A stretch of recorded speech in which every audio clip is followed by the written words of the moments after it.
Durante la sagrada hora de la siesta de las 3:15 de la tarde,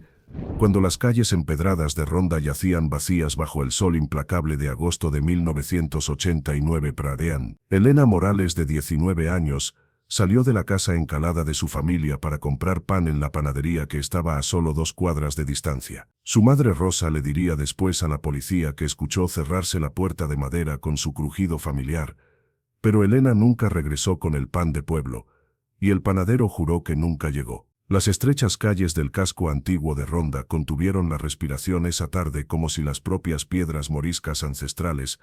presintieran que algo irreversible estaba a punto de desarrollarse. El viaje de Elena debería haber tomado exactamente 7 minutos. Rosa lo había cronometrado innumerables veces durante los 19 años desde que Elena tuvo edad suficiente para hacer recados. Girar a la izquierda en la fuente de la Plaza del Socorro, caminar más allá de los balcones de hierro adornados con geranios, navegar alrededor de la esquina donde la señora Herrera siempre dejaba su bicicleta, y llegar a la panadería González donde el aroma del pan fresco había atraído clientes durante 3 generaciones. Pero en esta particular tarde de agosto, cuando la temperatura alcanzó los 42 grados centígrados y hasta los gatos buscaron refugio en las sombras de los portales,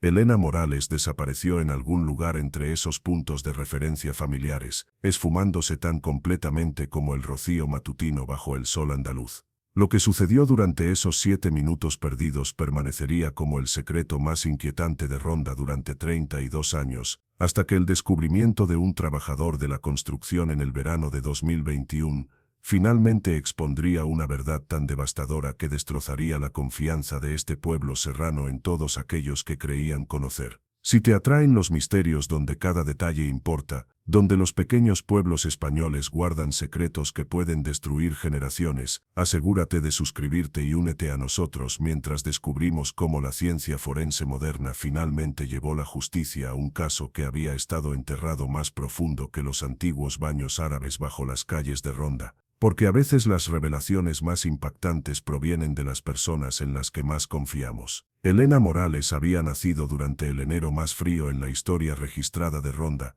llegando 3 semanas antes como si no pudiera esperar a experimentar el paisaje dramático que moldearía su breve pero vibrante vida. La familia Morales ocupaba un cortijo tradicional que había sido convertido en una modesta casa de 3 dormitorios en la calle Real, una de las calles estrechas que serpenteaban por el barrio histórico como arterias alimentando el corazón de esta fortaleza serrana. Rosa Morales, la madre de Elena, trabajaba como costurera especializada en el bordado intrincado que adornaba los vestidos de flamenco tradicionales, sus dedos hábiles creando patrones que contaban historias del patrimonio andaluz a través de hilo y seda. La pequeña habitación delantera de su casa servía como su taller, donde el ritmo suave de su máquina de coser proporcionaba la banda sonora de la infancia de Elena, puntuada por el sonido distante de las campanas de la iglesia, marcando el paso del tiempo en un pueblo donde los siglos se sentían como momentos. Fernando Morales, el padre de Elena,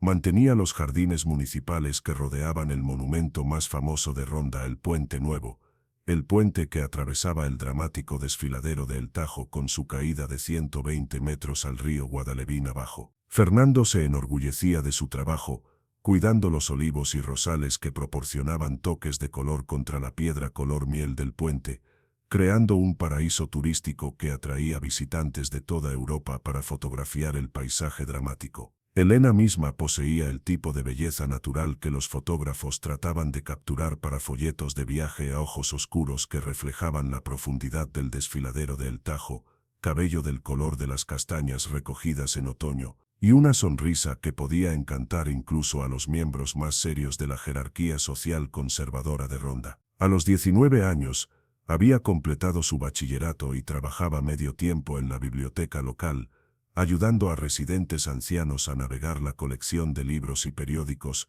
mientras soñaba con estudiar literatura en la Universidad de Granada. El pueblo de Ronda, en 1989 existía en un estado de suspensión temporal, donde la arquitectura medieval coexistía con comodidades modernas, donde las familias podían rastrear su linaje hasta la Reconquista, y donde todos conocían no solo tu nombre sino la historia de tu familia extendiéndose por generaciones. La población de aproximadamente 35,000 almas creaba un ambiente donde la privacidad era imposible y los secretos eran moneda, donde 3 generaciones podrían asistir a la misma iglesia del barrio cada domingo, y donde los paseos de viernes por la noche a través de la Plaza de España eran obligaciones sociales más que entretenimiento casual. El aislamiento geográfico de Ronda, encaramado en una meseta montañosa 750 metros sobre el nivel del mar, había preservado tradiciones que habían desaparecido de las ciudades españolas más grandes. Las tiendas aún cerraban para la sagrada siesta entre las 2 y las 5 de la tarde.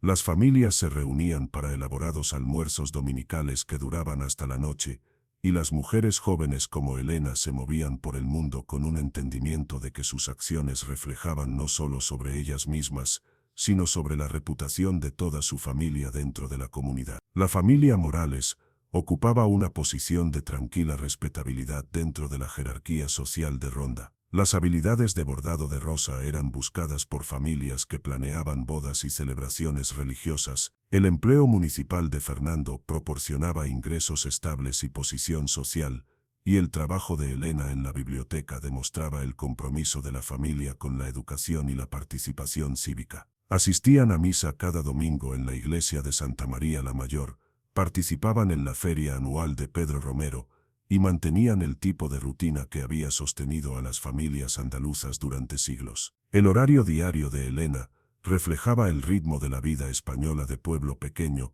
con una precisión que resultaría crucial para entender su desaparición. Comenzaba cada mañana a las 7 de la mañana, ayudando a Rosa a preparar el desayuno antes de caminar a la biblioteca a las 8:30, donde pasaba las mañanas catalogando libros y asistiendo a usuarios hasta el cierre del mediodía. Después de regresar a casa para el almuerzo familiar tradicional a las 2 de la tarde, observaba el periodo de siesta como todos los demás en Ronda, usando el tiempo para leer, escribir cartas a amigos en Granada, o ayudar a Rosa con proyectos de bordado especialmente intrincados. El patrón había permanecido sin cambios durante 2 años desde que Elena comenzó a trabajar en la biblioteca, creando una rutina tan predecible que los vecinos podían poner sus relojes por sus movimientos. El 15 de agosto de 1989, ese mundo cuidadosamente ordenado se derrumbaría en el espacio de 7 minutos, dejando atrás preguntas que consumirían 3 décadas,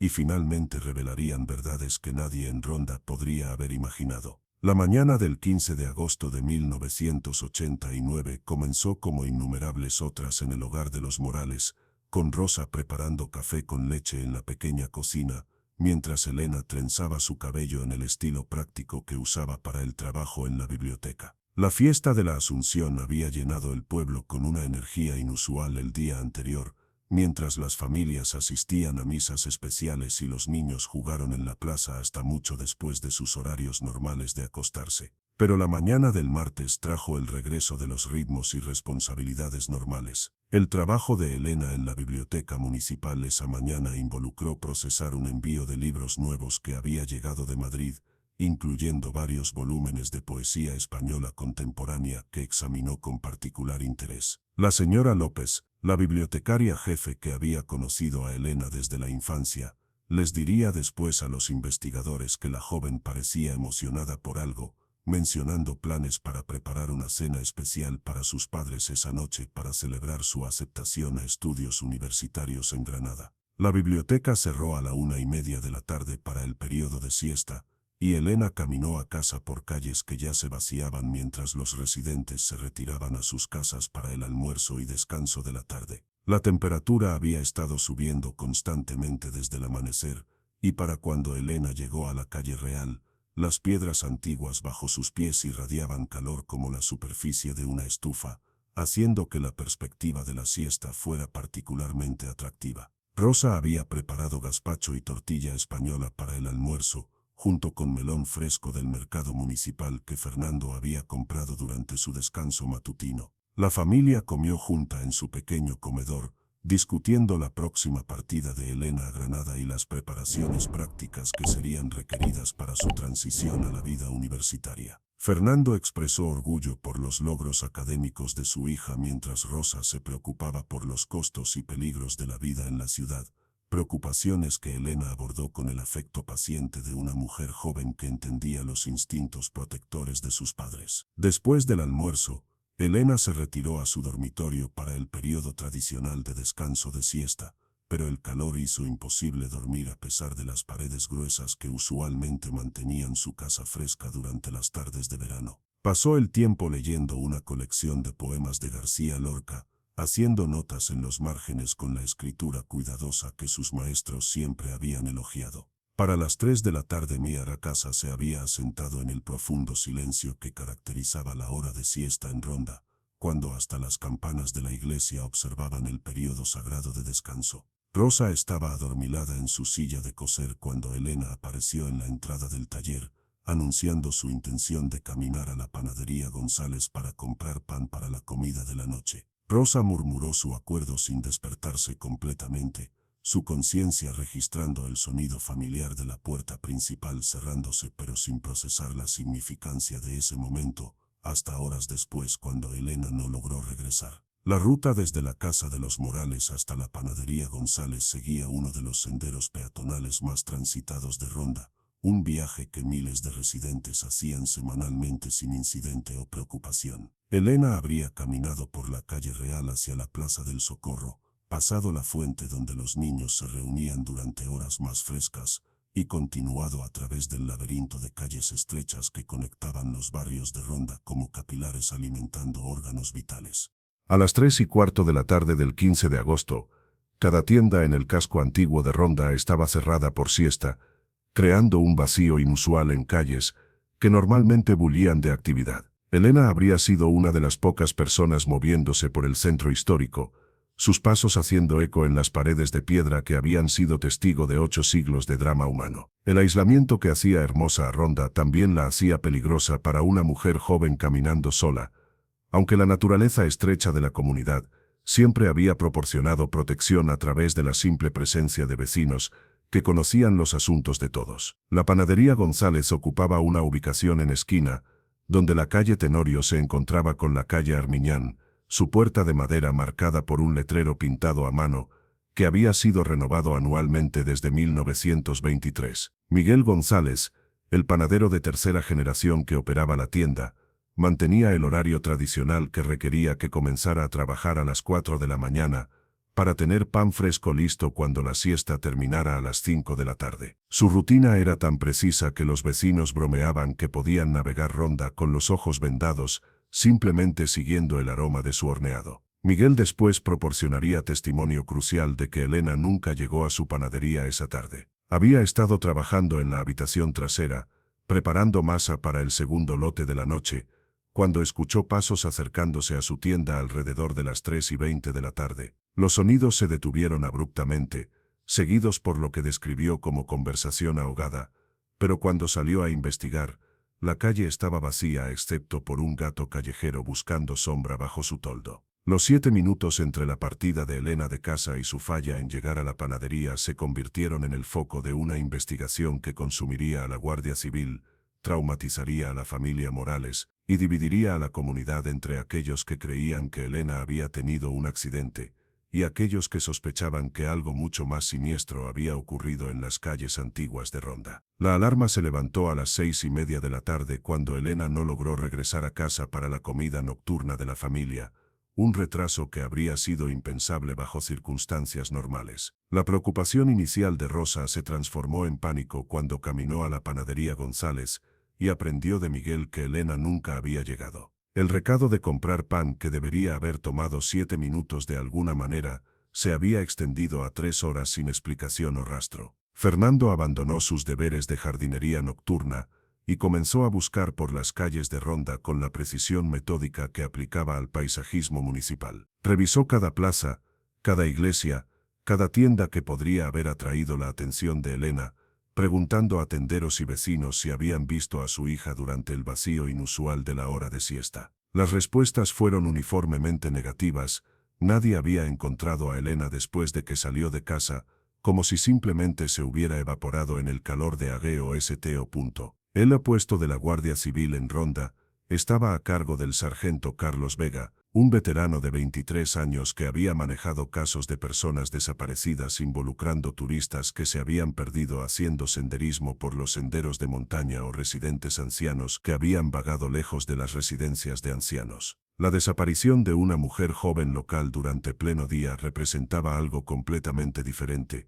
un desafío que probaría las limitaciones del cumplimiento de la ley rural en formas que el sargento Vega nunca había experimentado. La entrevista inicial de Vega con la familia Morales reveló la naturaleza rutinaria del recado de Elena y la completa ausencia de factores que podrían explicar su falla en regresar. Elena no tenía novio que podría haber interceptado su viaje, no tenía historia de comportamiento rebelde que podría sugerir desaparición voluntaria, y no tenía enemigos o conflictos que podrían haber motivado a alguien a hacerle daño. Era en todos los aspectos una mujer joven ejemplar cuya desaparición desafió explicación lógica. La primera búsqueda sistemática comenzó al amanecer del 16 de agosto, noticiales de la Guardia Civil y trabajadores municipales peinando la ruta entre la casa de los Morales y la panadería González con la minuciosidad que los esfuerzos frenéticos de la noche anterior habían carecido. Examinaron cada entrada, cada callejón, cada posible desviación del camino planeado de Elena, buscando pistas que podrían explicar qué había pasado durante esos 7 minutos cruciales. La búsqueda se expandió durante la mañana para incluir el desfiladero de El Tajo, donde la posibilidad de una caída accidental creó la explicación más plausible para la desaparición de Elena. El terreno traicionero debajo del famoso puente de Ronda había cobrado vidas antes, usualmente turistas que habían ignorado barreras de seguridad o residentes que se habían aventurado demasiado cerca del precipicio después de consumir demasiado vino durante festivales. Sin embargo, la ruta de Elena a la panadería no la llevaba cerca del desfiladero, haciendo este escenario improbable a menos que hubiera alterado deliberadamente su destino planeado. Para la tarde la búsqueda había crecido para incluir voluntarios de todos los barrios de Ronda, creando una movilización que demostró el compromiso de la comunidad para encontrar a Elena mientras simultáneamente revelaba las fracturas que eventualmente desgarrarían el pueblo. Diferentes grupos de búsqueda persiguieron diferentes teorías, con algunos enfocándose en la posibilidad de secuestro mientras otros investigaron el potencial de accidente o desaparición voluntaria, enfoques que crearon narrativas competidoras en lugar de investigación coordinada. El primer descubrimiento significativo llegó cuando el equipo del sargento Vega localizó la tarjeta de biblioteca de Elena en un callejón estrecho aproximadamente a medio camino entre su casa y la panadería. La tarjeta yacía debajo de una caja de madera usada para transportar productos, sugiriendo que había sido dejada caer en lugar de descartada deliberadamente. Más inquietante, la ubicación donde se encontró la tarjeta representaba una desviación de la ruta normal de Elena, indicando que había elegido tomar un camino inusual o había sido forzada a hacerlo. 3 días de búsqueda intensiva no lograron producir evidencia adicional o avistamientos creíbles de Elena, llevando al sargento Vega a solicitar asistencia de la sede regional de la Guardia Civil en Málaga. La llegada de investigadores experimentados trajo técnicas sofisticadas y perspectivas frescas, pero también expuso las limitaciones de preservar evidencia en un pueblo pequeño donde voluntarios bien intencionados habían comprometido escenas potenciales de crimen a través de su ansiedad por ayudar. El inspector detective Luis Ramírez asumió el comando de la investigación el 19 de agosto, novice, trayendo 15 años de experiencia con crímenes serios y una reputación por análisis metódico que había resuelto varios casos de alto perfil en Andalucía. Ramírez inmediatamente reconoció que la desaparición de Elena tenía las características de secuestro en lugar de accidente, una conclusión que envió ondas de choque a través de una comunidad que siempre se había considerado inmune a tales peligros urbanos. El perfil psicológico que emergió de entrevistas con la familia y amigos de Elena pintó un cuadro de una mujer joven cuya vida no contenía vulnerabilidades obvias o factores de riesgo que podrían haber atraído atención criminal. Elena no frecuentaba bares o establecimientos nocturnos, no tenía involucramiento con drogas o asociados cuestionables, y mantenía el tipo de estilo de vida conservador que las familias españolas consideraban ideal para hijas solteras. Su desaparición representó la violación de todo lo que los residentes de Ronda creían sobre la seguridad y valores de su comunidad. La estrategia de investigación del inspector detective Ramírez se enfocó en identificar a cualquiera que hubiera estado en Ronda durante la desaparición de Elena, pero que no fuera parte de la comunidad permanente. Turistas, parientes, visitantes, vendedores viajeros o trabajadores temporales que podrían haber encontrado a Elena y desarrollado intenciones criminales. Este enfoque reflejó la asunción común de que tales crímenes eran cometidos por forasteros en lugar de miembros confiables de la comunidad, una perspectiva que resultaría tanto incorrecta como trágicamente irónica. El archivo del caso que se acumuló durante el primer mes de investigación contenía cientos de entrevistas, docenas de avistamientos potenciales, y varias pistas falsas que consumieron tiempo y recursos preciosos. La temporada turística significaba que Ronda albergaba miles de visitantes durante agosto de 1989 CIA, creando un grupo de sospechosos potenciales tan grande que la investigación significativa resultó imposible con la tecnología y recursos disponibles para el cumplimiento de la ley española en ese momento. Para septiembre de 1989 CIA, Elena Morales se había convertido en más que una persona desaparecida, se había convertido en un símbolo de vulnerabilidad que forzó a cada familia en Ronda a confrontar la posibilidad de que sus propias hijas podrían estar en riesgo de peligros que no podían identificar o controlar. La investigación continuó, pero la urgencia inicial comenzó a desvanecerse mientras otros casos demandaron atención y la realidad de recursos limitados forzó decisiones difíciles sobre dónde enfocar esfuerzos investigativos. El primer aniversario de la desaparición de Elena transformó el dolor privado de la familia Morales en un ritual público que definiría la relación de Ronda con el caso durante las próximas 3 décadas. Rosa había pasado el año intermedio creando un santuario en el dormitorio de Elena, preservando cada detalle exactamente como su hija lo había dejado mientras llenaba el espacio con fotografías, velas y artefactos religiosos que reflejaban su esperanza desesperada de intervención divina en asegurar el regreso de Elena. La respuesta de Fernando a perder a Elena involucró un retiro gradual de interacciones sociales y un enfoque obsesivo en mantener los jardines municipales con una precisión que bordeaba el comportamiento compulsivo. Los colegas notaron que pasaba cantidades crecientes de tiempo trabajando solo, evitando conversaciones que podrían llevar a preguntas sobre la investigación o expresiones de simpatía que encontraba imposible de soportar. El hombre que una vez había sido conocido por su comportamiento amigable, se convirtió en una figura solitaria cuyo dolor era visible para todos pero discutido por nadie. La vigilia de aniversario que Rosa organizó para el 15 de agosto de 1990 atrajo cientos de participantes a la Plaza de España, donde se encendieron velas y se ofrecieron oraciones por el regreso seguro de Elena. El evento recibió cobertura de estaciones de televisión regionales y periódicos, trayendo renovada atención al caso mientras reforzaba el compromiso de la comunidad para recordar a Elena a pesar de la ausencia de nuevas pistas o evidencia. El inspector detective Ramírez había sido reasignado a otros casos para el primer aniversario, dejando el archivo de Elena en manos de oficiales locales de la Guardia Civil que carecían del entrenamiento especializado necesario para investigaciones criminales complejas. La transición reflejó realidades administrativas en lugar de abandono deliberado, pero el efecto práctico fue reducir la prioridad del caso y la probabilidad de resolución a través de investigación activa. El desarrollo del turismo en Ronda durante los primeros años de 1990 trajo beneficios económicos que ayudaron a distraer la atención de la desaparición no resuelta de Elena, mientras creaba nuevos desafíos para una comunidad tratando de mantener su identidad en medio del cambio rápido. El paisaje dramático y la arquitectura histórica que habían proporcionado el telón de fondo para la infancia de Elena comenzaron a atraer visitantes internacionales, cuya presencia transformó la vida diaria en formas que los residentes más viejos encontraron perturbadoras y desorientadoras. Las vigilias anuales de Rosa se convirtieron en características del calendario de Ronda, eventos que atrajeron participantes que nunca habían conocido a Elena, pero que respondieron al miedo universal de que cualquier mujer joven podría enfrentar peligros similares. Los rituales proporcionaron consuelo para la familia en duelo mientras servían como recordatorios de que Ronda albergaba secretos que permanecían sin resolver a pesar del paso del tiempo. Para 1995,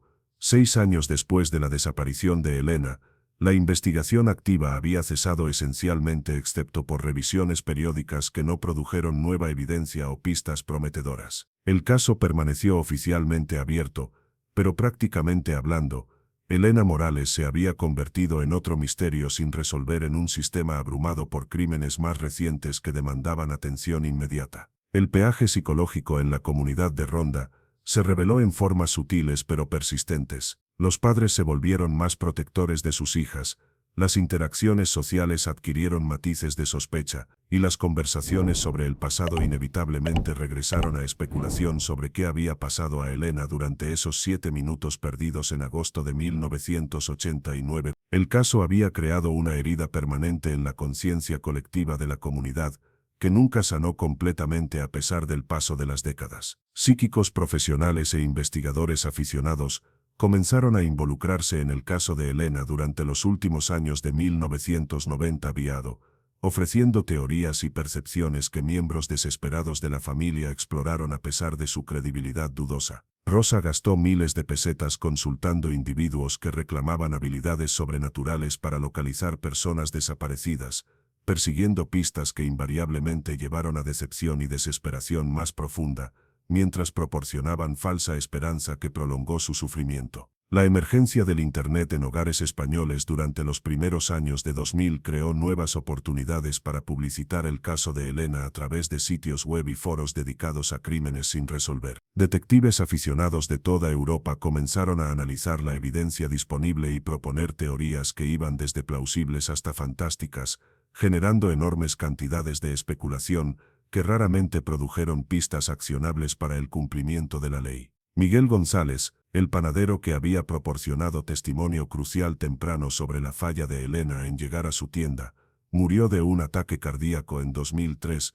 llevándose consigo cualquier detalle adicional que podría haber recordado sobre los sonidos que escuchó fuera de su panadería en la tarde de la desaparición de Elena. Su muerte eliminó uno de los pocos testigos cuyas observaciones podrían haber arrojado luz sobre el caso, representando otro revés en la investigación ya estancada. La conversión del caso de Elena de investigación activa a caso frío ocurrió gradualmente en lugar de a través de cualquier declaración oficial, mientras crímenes más nuevos demandaron recursos y atención mientras su archivo acumuló polvo en archivadores, que eventualmente fueron movidos a instalaciones de almacenamiento fuera de Ronda. Para 2005, 16 años después de su desaparición, Elena Morales existía principalmente en las memorias de personas que la habían conocido y las vigilias anuales que su madre continuó organizando con asistencia decreciente. La salud de Rosa comenzó a declinar notablemente después de 2010, y el estrés acumulado de 21 años de incertidumbre manifestándose en síntomas físicos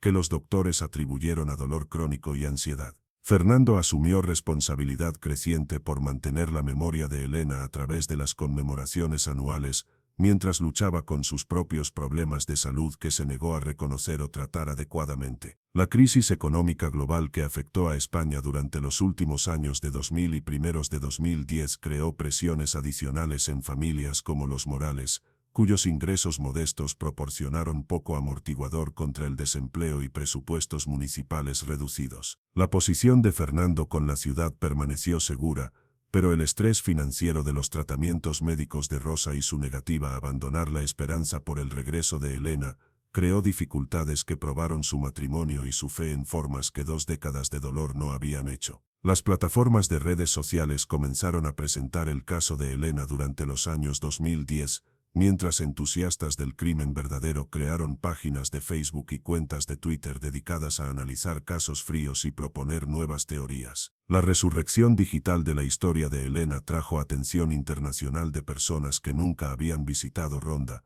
pero que se sintieron obligadas a contribuir sus esfuerzos investigativos aficionados a resolver su desaparición. Para 2015, 26 años después de que Elena desapareció, su caso se había convertido en un elemento definitorio de la identidad de Ronda. referenciado en guías turísticas como uno de los misterios perdurables del pueblo serrano y discutido en cursos universitarios de criminología como un ejemplo de cómo las investigaciones podrían estancarse sin evidencia o recursos suficientes. Elena se había transformado de una persona desaparecida en un símbolo, perdiendo su humanidad individual mientras ganaba un tipo de inmortalidad que nunca habría elegido. El avance que finalmente resolvería el caso de Elena Morales comenzó con un proyecto de construcción que no tenía nada que ver con investigación criminal. En junio de 2021, preceito, 32 años después de la desaparición de Elena, el gobierno municipal de Ronda aprobó planes para renovar los baños árabes históricos debajo del centro de la ciudad,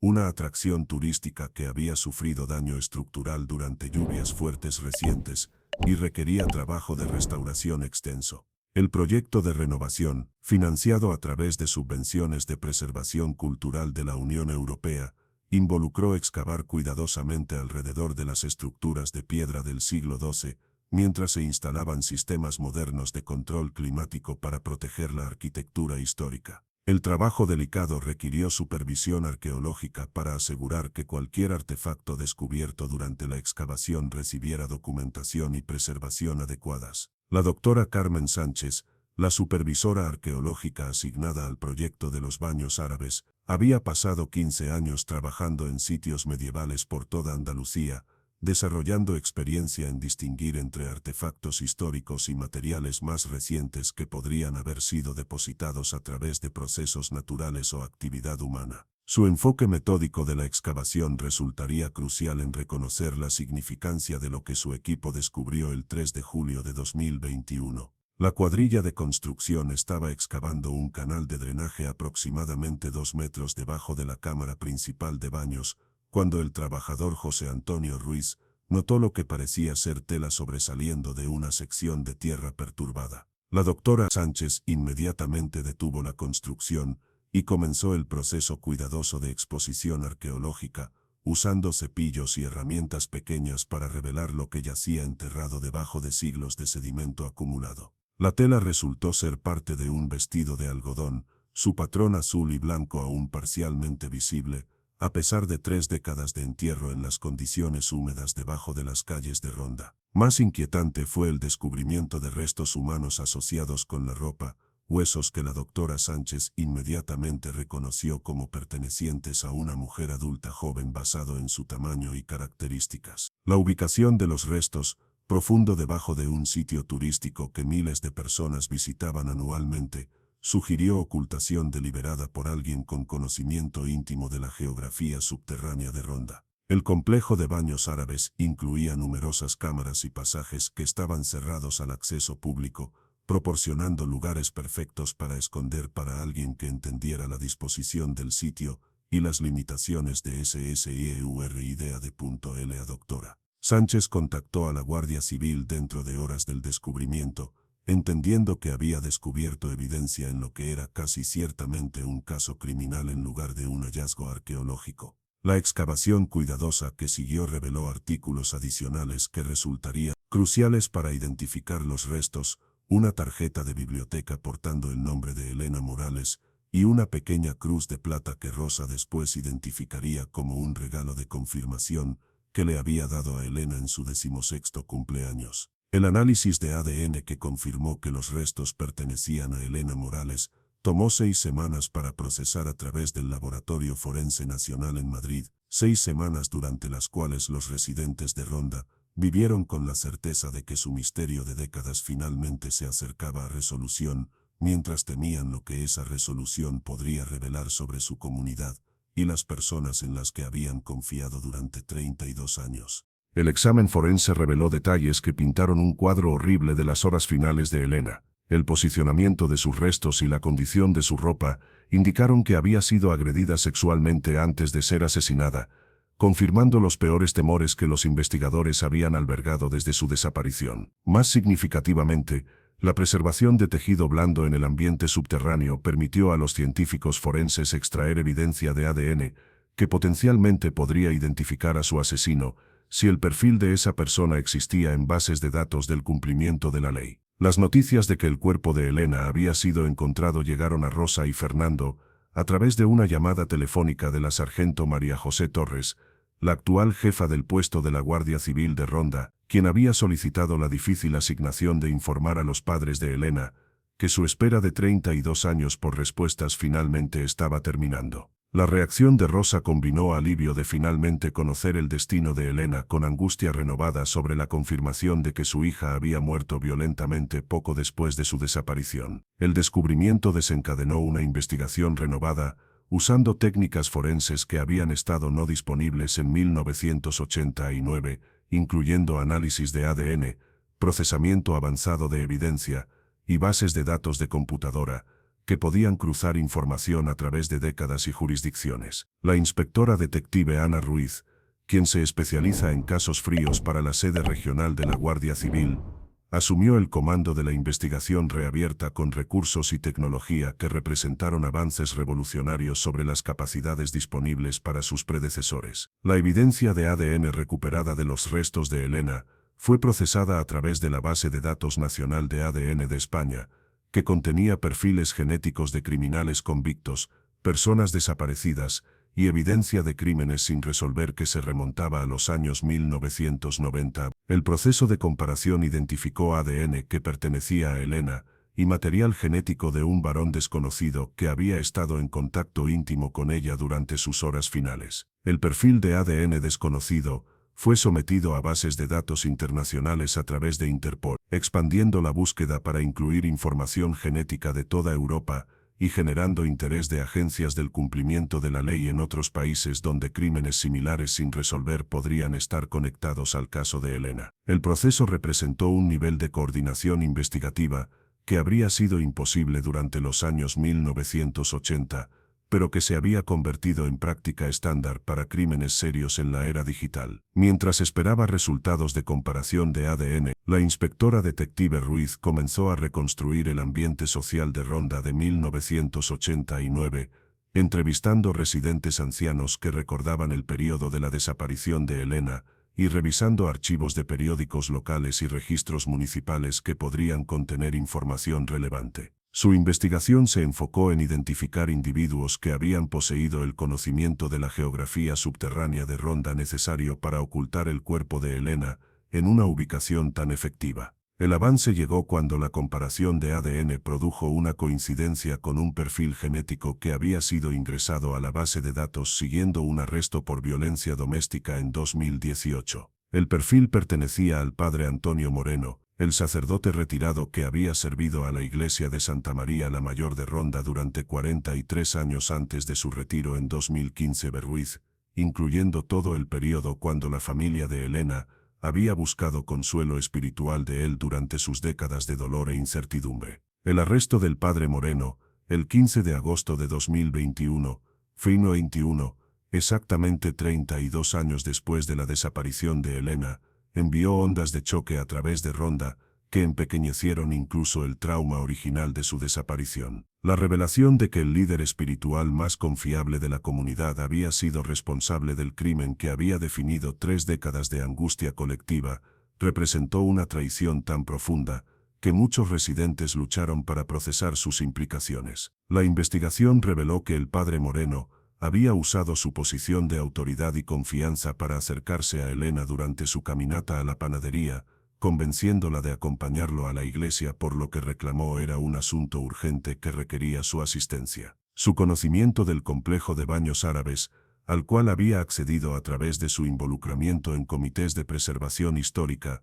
le había permitido ocultar su cuerpo en una ubicación donde podría nunca haber sido descubierto sin el proyecto de renovación. Más devastador fue la realización de que el padre Moreno había proporcionado consejería espiritual a Rosa y Fernando a lo largo de su calvario, ofreciendo oraciones por el regreso seguro de Elena, mientras sabía exactamente qué había pasado a su hija. Su participación en las vigilias anuales y sus expresiones públicas de esperanza para la familia representaron un nivel de manipulación psicológica que expertos en salud mental lucharon para comprender o explicar. El arresto desencadenó una investigación más amplia de las actividades del padre Moreno durante sus 4 décadas de servicio en Ronda, examinando si Elena podría haber sido su única víctima o si otras mujeres jóvenes habían sufrido destinos similares. La indagación involucró revisar registros de la iglesia, entrevistar antiguos feligreses y analizar otras desapariciones sin resolver que habían ocurrido durante su tenencia. Trabajo que continuaría durante meses y potencialmente revelaría crímenes adicionales que habían permanecido ocultos durante décadas. Rosa Morales,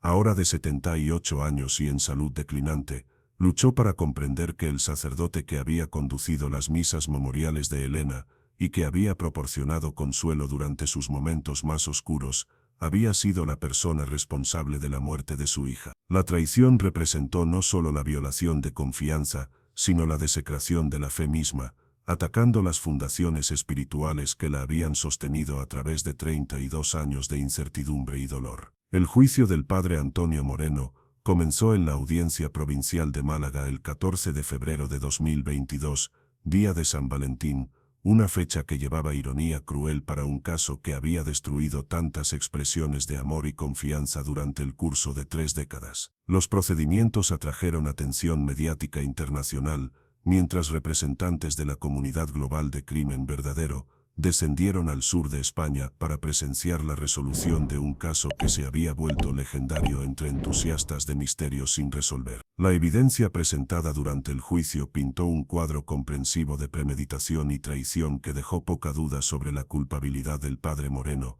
mientras revelaba la manipulación psicológica sofisticada que había empleado para evitar detección durante más de 30 años. La evidencia de ADN proporcionó certeza científica sobre su involucramiento, mientras evidencia circunstancial demostró su oportunidad y medios para cometer el crimen y ocultar el cuerpo de Elena. La estrategia de defensa del padre Moreno intentó retratar el crimen como un momento de locura temporal en lugar de comportamiento predatorio calculado, argumentando que sus décadas de servicio fiel a la comunidad demostraron arrepentimiento genuino y transformación espiritual. El enfoque no logró convencer a jurados que habían escuchado testimonios sobre su engaño continuado y manipulación de la familia en duelo de Elena a lo largo del período de investigación. El caso de la Fiscalía reveló detalles perturbadores sobre el perfil psicológico del padre Moreno, incluyendo evidencia de comportamiento previo inapropiado hacia mujeres jóvenes, que había sido encubierto por jerarquía de la Iglesia más preocupada con la reputación institucional que con la seguridad pública. Testimonio experto sugirió que el asesinato de Elena podría representar la culminación de comportamiento predatorio escalando en lugar de un incidente aislado, aunque prueba definitiva de víctimas adicionales permaneció elusiva. La declaración de impacto de víctima de Rosa Morales, entregada en una voz debilitada por la edad y emoción pero fortalecida por 32 años de determinación para buscar justicia para su hija, describió el impacto devastador de los crímenes del padre Moreno en su familia y comunidad. Sus palabras capturaron no solo la pérdida de Elena, sino la destrucción de fe y confianza que había sostenido el tejido social de Ronda durante generaciones, daño que requeriría décadas para reparar si pudiera ser reparado en absoluto. El jurado deliberó por menos de 4 horas antes de devolver veredictos culpables en cargos de asesinato, agresión sexual y ocultación de evidencia, recomendaciones que llevaron una sentencia máxima de cadena perpetua bajo la ley española. La juez Carmen Vázquez, al pronunciar sentencia, notó que el abuso del padre Moreno de su posición de confianza representó un factor agravante que ameritaba el castigo más severo disponible bajo el sistema legal. La condena trajo cierre legal al caso de Elena, pero abrió heridas psicológicas que requerirían años de consejería y sanación comunitaria para abordar. Los residentes de Ronda enfrentaron el desafío de reconstruir confianza social mientras procesaban la revelación de que el mal se había escondido detrás de una de sus instituciones más respetadas durante más de 4 décadas, manipulando su fe y explotando su vulnerabilidad durante su hora más oscura. La demolición de la rectoría donde el padre Moreno había vivido durante su tenencia como sacerdote se convirtió en un gesto simbólico del intento de Ronda de purgarse de su contaminación, aunque muchos residentes reconocieron que la destrucción física no podía borrar el daño psicológico que había infligido en su comunidad. El edificio fue reemplazado con un pequeño parque dedicado a la memoria de Elena, proporcionando un espacio para reflexión y sanación mientras aseguraba que su historia no sería olvidada. Para aquellos que han seguido la historia de Elena Morales desde esa tarde de agosto en 1989 cuando salió a comprar pan y nunca regresó, su caso nos recuerda que los mayores monstruos a menudo se esconden detrás de las máscaras de respetabilidad y confianza, usando nuestra fe y bondad como armas contra nosotros. Si crees que cada víctima merece justicia y cada familia merece respuestas, por favor suscríbete y comparte tus pensamientos sobre cómo las comunidades pueden protegerse de predadores que explotan las mismas instituciones de las que dependemos para seguridad y guía espiritual, porque a veces las personas en las que más confiamos son las que más deberíamos temer. La resolución del caso de Elena trajo no paz sino un tipo diferente de dolor. El conocimiento de que 32 años de sufrimiento podrían haber sido prevenidos si un hombre hubiera sido responsabilizado por sus acciones antes de que escalaran a asesinato. Su memoria vive en la beca anual que lleva su nombre, apoyando mujeres jóvenes de Ronda que desean perseguir estudios universitarios, asegurando que los sueños de Elena continúen inspirando a otros, aunque nunca se le permitió cumplirlos ella misma. Al final, Elena Morales se convirtió en más que una víctima se convirtió en un símbolo de resistencia, un recordatorio de que la verdad eventualmente emerge sin importar cuán profundamente esté enterrada, y una inspiración para familias que se niegan a dejar de buscar justicia para los seres queridos que han perdido. Su historia continuará resonando con cualquiera que entienda que algunos misterios valen la pena resolver sin importar cuánto tiempo haya pasado, porque los muertos merecen justicia y los vivos merecen verdad, incluso cuando ambos llegan a un precio que parece casi demasiado pesado de soportar.